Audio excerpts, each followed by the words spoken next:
Today we're going to take a look at the Department of Truth, Volume 4, The Ministry of Lies by James Tynion IV.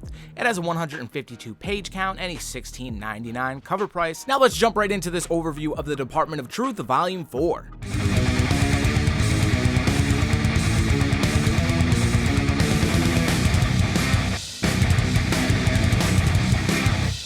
Here we have the Department of Truth, Volume 4, The Ministry of Lies. Beautiful artwork of the Statue of Liberty on the front here by the great Martin Simmonds. Really like the design of this paperback here. The spine looks good.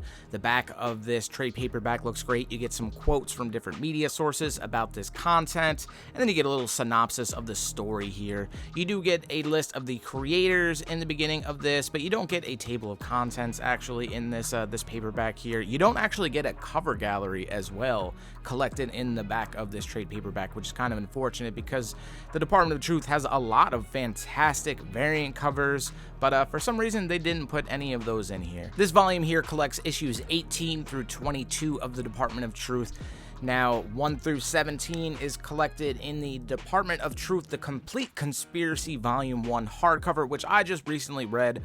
Really enjoyed the story. Unfortunately, 18 through 22 is the final issues, the last arc of the Department of Truth. The series has been kind of lost in the ether now for over a year at this point. James Tynion hasn't really mentioned if it's going to be coming out with any new issues. So once you're finished with this volume here, you're going to be left on a cliffhanger. I do absolutely love that artwork there of the Clintons and Epstein with the star-faced man.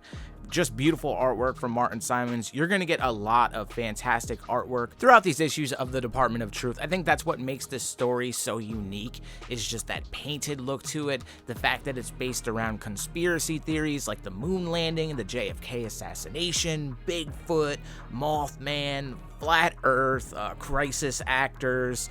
All sorts of conspiracy theories are covered in this. Election fraud, which it touches base on this a little bit. Stuff with the Soviet Union, which is basically what this whole volume here is based on. The aftermath of a kind of deal that Lee Harvey Oswald made with the Soviets back in the day. This covers a long span of time throughout this volume here. This volume is a little confusing, and I feel like it was kind of uneventful in a way. Sure, there's a couple good twists and turns and shocking moments throughout these issues, and to go along with that is some really absolutely gorgeous artwork from Martin Simmonds. But a lot of these issues just kind of feel like filler and a lot of dialogue that kind of leads to not too much. So it's like a lot going on in each issue that's kind of confusing, and then you're like, oh shit, they just showed Cole Turner's husband, him murdering some people, and oh, maybe Cole Turner's gonna murder his husband now. And it's like, I don't know, it's just, those moments are cool, obviously, but everything else is just kind of like filler and not very good. I think the only thing that carries these couple issues throughout this volume here are the fact that Martin Simmonds' artwork really is fantastic. I mean, as you see here, just the panels and the way the artwork spreads throughout these pages is really, really beautiful, man. He does a fantastic job.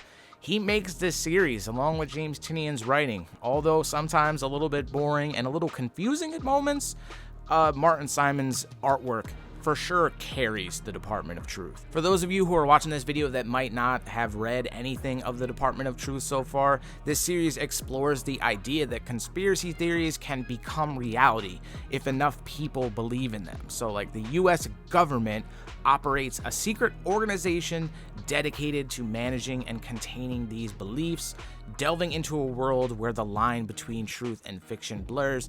That's where you get the Department of Truth, and then you also get this other organization, Black Hat. So the protagonist in this series is Cole Turner. He's a pretty complex character with a mysterious past. His journey into the Department of Truth and his struggle with the nature of reality make for compelling character development. And then you have other characters throughout this book, which I'm not going to try to mention because it is a little bit spoilerish throughout it. But I don't know. It's a fun series. It covers a bunch of different conspiracy theories, which I'm a big fan of conspiracy theory. There you get the Mothman right there. In this volume here, it's basically based off of a situation that went down with the Soviet Union years and years ago. So for decades, the Department of Truth was locked in a secret struggle against its Soviet counterpart, the Ministry of Lies. That Cold War was settled when DOT agent Cole Turner was just a child, but its fallout still threatens to bring his entire world crashing down around him decades later. Cole's commitment to the case has been tested time and time again. Black Hat tried to flip him, a monster from his childhood came to life to torment him, now his husband has been dragged into the conflict.